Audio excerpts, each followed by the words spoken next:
Praise the lord. దేవుని నామమునకు స్తోత్రములు కలుగునుగాక. దేవుని బిడ్డలారా, వాక్యం చదువుకుందాం. కీర్తనల గ్రంథము 31 కీర్తన 24 వచనం. కీర్తనలు 31:24. యెహోవా కొరకు కనిపెట్టు వారలారా, మీరందరూ మనస్సున ధైర్యము వహించి నిబ్బరముగా ఉండుడి. యెహోవా కొరకు కనిపెట్టు వారలారా, మీరందరూ మనస్సున ధైర్యము వహించి నిబ్బరముగా నుండురి. ఈ వాక్యము ధైర్యము చెడిన వాళ్లకు కదా. మీరందరూ మనస్సున ధైర్యం వహించంటే ధైర్యం లేదనే అర్థం కదా దానికి.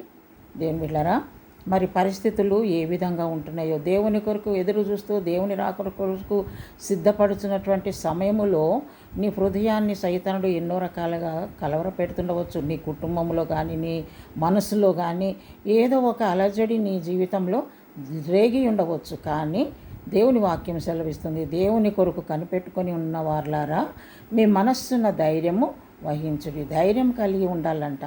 మనస్సుకు ఏం కావాలి? ధైర్యం కావాలి. నిబ్బరముగా ఉండాలి. ధైర్యమన్నా నిబ్బరమైన రెండు ఒకటే మీనింగ్స్ వస్తూ ఉంటాయి. కానీ దేవుని బిడ్డలారా, నిబ్బరము కలిగి ఉండాలి అంటే నిశ్చింతగా ఉండాలి. ఏ చింత, ఏ బాధ లేకుండా ధైర్యము కలిగి ఉండాలంట. ఎందుకంటే దేవుని సన్నిధిలో దేవుని బిడ్డలారా, మనము ఆయన కొరకు మనము కనిపెట్టుకొని ఉన్నాం కాబట్టి. మరి సామెతల గ్రంథము 28వ అధ్యాయం 5వ వచనంలో చూస్తే, యెహోవాను ఆశ్రయించు వారు సమస్తమును గ్రహించుదురు. యెషయా గ్రంథము 30:19 చూస్తే, ఆయన నీ మొర విని నిశ్చయంగా నిన్ను రక్షించును. దేవునికి స్తోత్రం, హల్లెలూయా. కనుక దేవుని బిడ్డలారా, ఇంత చక్కటి వాగ్దానాలు ప్రభువు మన జీవితంలో అనుగ్రహించినప్పుడు ధైర్యము కలిగి జీవించాలి. మనస్సులో ధైర్యము కావాలి.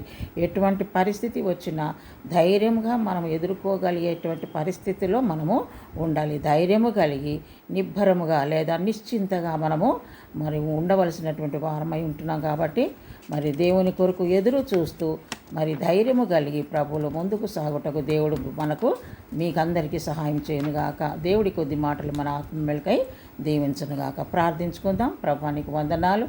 ప్రభా, నీ కొరకు ఎదురు చూస్తున్నటువంటి బిడ్డల జీవితంలో, హృదయాలలో ఒకవేళ ఏదైనా కలవరము నాయన దుష్టుడు తెచ్చిపెట్టి ఉన్నాడేమో, అవంతా కూడా నాయన తొలగించుకొని మనస్సులో నాయన తండ్రి పిరికితనం అన్నది తీసివేసుకొని ప్రభా ధైర్యము కలిగి నా తండ్రి నిబ్బరమైన మనసు కలిగి నీ కొరకు ఎదురు చూచినట్లుగా ప్రతి బిడ్డకు మీరు సహాయం చేయమని యేసు నామములో ప్రార్థిస్తున్నాము తండ్రి. ఆమేన్. Praise the Lord. God bless you.